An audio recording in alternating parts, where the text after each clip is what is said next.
आज यूपी के कानपुर में असदुद्दीन ओवैसी की इंतखाबी रैली, नए इत्तेहाद का कर सकते हैं ऐलान। ओवैसी यूपी असम्बली इंतखाब में खुद का महाज बनाएंगे, जिसमें 5 जमातें शामिल होंगी।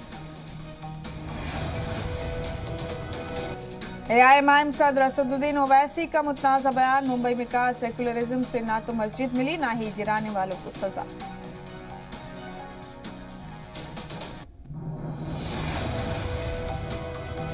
पीएफआई के बड़े लीडरान के खिलाफ ईडी की कार्रवाई, धमकी के बाद सीआरपीएफ के लिए मदद। केरल में 4 ठिकानों पर डाली रेड, गैर मुल्क से फंडिंग लेने के सबूत।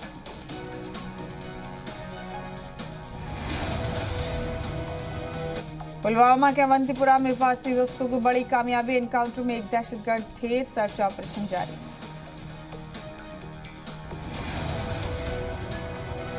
हेलीकॉप्टर हादसे में जख्मी ग्रुप कैप्टन वरुण सिंह की हालत अभी भी नाजुक, पूरा मुल्क सलामती के लिए कर रहा है दुआ। हेलीकॉप्टर हादसे में शहीद लांस नायक साई तेजा का आज होंगी आखिरी रसूमात, आंध्र प्रदेश में उनके आबाई गांव में होंगी आखिरी रसूमात। दिल्ली में एक बार फिर निशाने पर बुजुर्ग, ओल्ड राजेंद्र नगर में अकेली रह रही 80 साल की खातून का कत्ल। हरियाणा में प्राइवेट स्कूलों की मनमानी पर नकेल कसने की तैयारी, वजीर तालीम कंवरपाल गुर्जर बोले 1 साल में सिर्फ 5% फीस बढ़ा सकते हैं private school.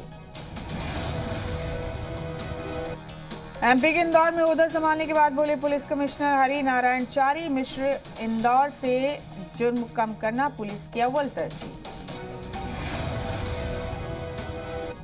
Jhansi rail zone की बड़ी कार्रवाई, नवंबर में बगैर टिकट पकड़े गए 62,000 से ज्यादा मुसाफिर, वसूला गया 3,97,00,000 का जुर्माना।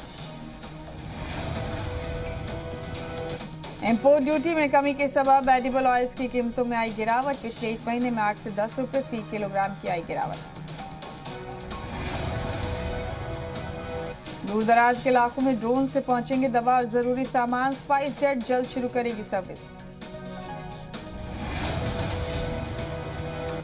दिल्ली में ओमिक्रॉन के दूसरे केस के बाद मुल्क में अब तक 33 मामले, मुंबई में कल भी नाफिज रहेगी दफा 144। इजराइल से आई गुड न्यूज, ओमिक्रॉन के खिलाफ कारगर है बूस्टर डोज, फाइजर वैक्सीन 90% असरदार। अमेरिका के कई शहरों में तूफान ने मचाई तबाही, 50 से ज्यादा लोगों की मौत, कई के फंसे होने का अंदेशा।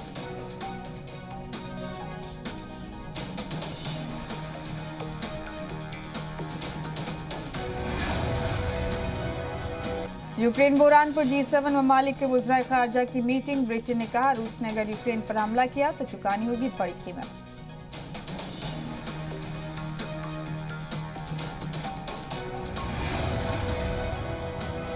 साउथ अफ्रीका के दौरे की तैयारी में जुटे रोहित शर्मा, साउथ अफ्रीका दौरे पर टेस्ट टीम के नायब कप्तान होंगे रोहित। और इंटरनेशनल ओलंपिक कमेटी ने 2028 में लॉस एंजलिस में होने वाले ओलंपिक खेलों की लिस्ट में क्रिकेट को नहीं किया शामिल।